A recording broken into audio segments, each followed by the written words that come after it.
Welcome to Headstones and Microphones, where we use AI to step into the past through a researched, first-person simulation of history's most interesting people. I am your host, Calvin. While we've added some creative storytelling, our goal is to inspire your own study of these fascinating lives. Now, let's meet our guest. For those who may somehow not know who you are, who are you? To answer your question, I am Jacqueline Lee Bouvier, though many people around the world came to know me as Jacqueline Kennedy, or simply Jackie. When and where were you born? I was born on a beautiful summer day, July 28, 1929, at Southampton Hospital in Southampton, New York, right out on Long Island. What was your given name at birth? My given name at birth was Jacqueline Lee Bouvier. Is there a story behind your birth name? It was a nod to our family heritage. My father was John Vernu Blackjack Bouvier III, and with our French ancestry on his side, I was given the French name Jacqueline. My middle name, Lee, came from my mother, Janet Norton Lee, whose family was of Irish descent. What was your hometown like growing up? Oh, it was a tale of two wonderful worlds. We divided our time between the bustling, energetic streets of Manhattan and the beautiful, serene countryside of East Hampton at our family's estate, Lasada. Lasada was heaven for me. It was filled with open spaces, fresh air, and the soothing sounds of the ocean nearby. What was your family life like? It was quite lively, but certainly had its complexities. My father and I shared an incredibly close, special bond. He was a colorful, dashing figure on Wall Street. My mother was very focused on social grace, and I had a younger sister, Lee, whom I loved dearly. While my parents' relationship faced many heavy strains and eventually ended in a divorce when I was 10, my life shifted into a new chapter when my mother married Hugh D. Auchincloss. That brought us to the Grand Marywood Estate in Virginia and beautiful Hammersmith Farm in Newport, Rhode Island, which added a whole new flock of step-siblings and stability to our lives. What kind of kid were you? I was quite a handful, to be completely honest. One of my early teachers described me as clever, artistic, and full of the devil. I was incredibly mischievous and found myself sent to the headmistress's office more times than I care to admit. But I also had a quiet side. I would spend long, blissful hours buried in books, sketching, and practicing ballet. What were your biggest fears growing up? Like many children, I think my deepest fear was instability. With the Wall Street crash of 1929 happening right around my birth, and the personal turbulence between my parents, I quietly craved a sense of security and a safe harbor amidst the changing tides around me. What did you dream of becoming as a child? Oh, I dreamed of being an author, an artist, or something deeply connected to the arts. I used to write little poems and stories and draw my own illustrations to go right along with them. And, of course, I dreamed of riding horses forever. What were some of your favorite activities in school? Horseback riding was my absolute passion. My mother put me on a horse when I was just a year old, and by the time I was 11 and 12, I was winning national horsemanship championships. Aside from riding, I fell deeply in love with learning languages, especially French, and studying history and classic literature. What was your first job? My very first real job was as the inquiring camera girl for the Washington Times-Herald newspaper in 1951. I would roam the streets of Washington, D.C., taking photographs of everyday people, asking them their opinions on the pressing current events or quirky daily topics of the day, and then writing a daily column. It was absolutely exhilarating.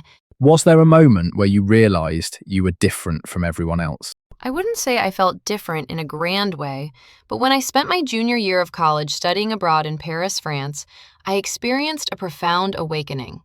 I realized I had an intense empathy for foreign cultures and a deep love for a world far wider and more diverse than the strict social circles I had been raised in back home.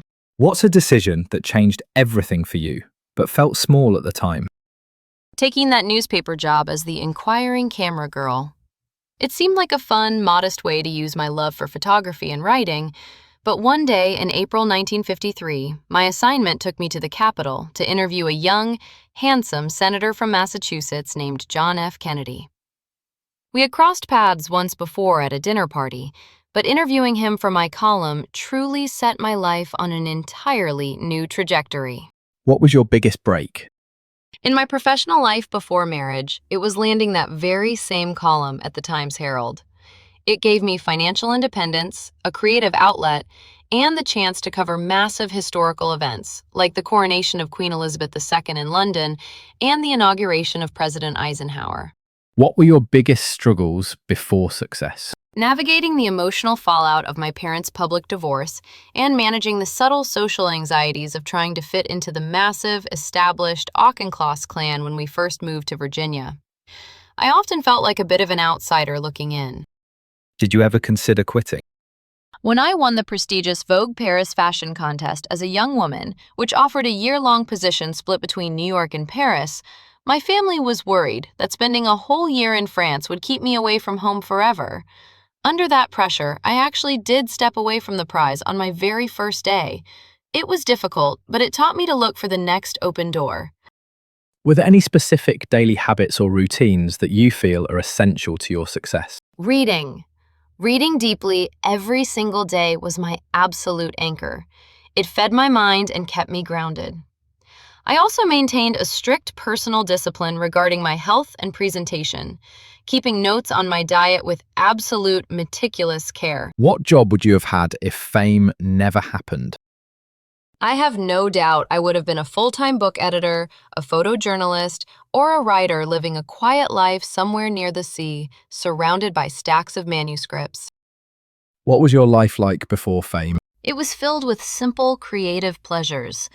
I loved exploring cities with my camera around my neck, writing, traveling on trains through Europe, and spending quiet evenings with a good book. How did relationships change after success? When you enter the bright spotlight of the political world, privacy instantly evaporates. Relationships naturally required a lot more care and protection, as the outside world always wanted a piece of our time and energy. Did fame bring happiness? Fame itself is just a vapor. True happiness for me always came from the quiet moments, holding my children, Caroline and John Jr., reading a beautiful piece of poetry, or successfully restoring the historical integrity of a beautiful space like the White House. What was the downside of becoming famous? The absolute loss of privacy. It was a constant struggle to maintain a normal, protected childhood for my children while being followed by cameras and crowds everywhere we went. What misconceptions did people have about you? Early on, people often looked at my fashion and my quiet, whispery voice and assumed I was just a fragile, decorative socialite without much substance. They didn't realize how fiercely independent, well-read, and politically observant I actually was. What was your darkest moment? Experiencing the heartbreaking loss of my premature infant son Patrick in August of 1963, just a couple of days after he was born. It was an incredibly deep sorrow that tested every ounce of my inner strength. What past regrets did you carry that you spoke about? I sometimes looked back at the sheer pace of our political life and wished we had been able to secure even more quiet, uninterrupted family time together, away from the endless demands of the public eye. What's something people misunderstood about your life? People often misunderstood my introversion and my need to retreat into private spaces as coldness or disdain. In reality, it was simply my way of preserving my soul and protecting my energy. Tell me about a time when everything went wrong and how did you handle it? When I first stepped into the role of First Lady, the kitchen and organization of the White House were run in a very traditional, uninspired way that lacked cultural elegance. I handled it by rolling up my sleeves, changing the menus to fine French cuisine, and launching a massive, historically accurate restoration project to turn the executive mansion into a true museum of American history. Did fame and fortune change your life? It altered my external circumstances entirely, giving me a global platform and the means to travel the world. But it never changed the core of who I was, a girl who loved books, courses, and quiet places. What personal battles were you fighting privately? Privately, I fought hard to maintain my emotional equilibrium through immense personal grief, and I worked tirelessly to maintain a healthy weight and image, watching my diet with extreme rigor to stay at my ideal weight. Who had the biggest influence on your life? My father, Black Jack Bouvier, who gave me my confidence and my love for the dramatic and beautiful, alongside my grand stepfather, Hugh D. Auchincloss, who provided the stable, peaceful foundation that allowed me to truly grow. What was life like in your final years? My final years were wonderfully fulfilling. Lived in my beloved New York City, I was surrounded by my family, my grandchildren, and walls covered in books. I walked through Central Park, attended the arts, and lived a life focused heavily on the things I chose and loved. What were you working on in your career before you passed away? I was working with absolute devotion as a senior book editor at Doubleday. Over my 19-year career in publishing, I acquired and edited nearly 100 brilliant works of fiction and nonfiction, ranging from histories to memoirs. Even while receiving advanced treatments, I was still reading manuscripts and sending editing notes to my authors. When and where and how did you pass away, and how old were you? I passed away peacefully in my sleep at my apartment in New York City on May 19, 1994, after a brave battle with non-Hodgkin's lymphoma. I was 64 years old, and I was blessed to be surrounded by my loved ones and my cherished books. What's a random fact about you most people have never heard? I once successfully persuaded the pop star Michael Jackson to write his autobiography, Moonwalk, which we published at Doubleday. What's the craziest rumor ever told about you? Oh, there were always endless, extravagant stories in the tabloids about my shopping habits, claiming I bought islands worth of clothing or lived an impossibly lavish lifestyle that didn't match the reality of my quiet daily routines. What was your most unique habit? I had a habit of late-night kitchen raids. My former cook noted that we would sometimes accidentally bump into each other in the dark pantry at night because I wouldn't turn on the lights. I just wanted to quietly eat ice cream straight out of the container with a big spoon without anyone knowing. What was your favorite food? I loved fresh fruit, baked potatoes topped with a bit of caviar, and hot, rich risotto, though I preferred it prepared cleanly without the heavy cheese. Did you have a favorite restaurant? I always favored the charming, elegant French restaurants tucked away in Manhattan, where I could enjoy a quiet meal and a glass of champagne with close friends. What was your favorite book?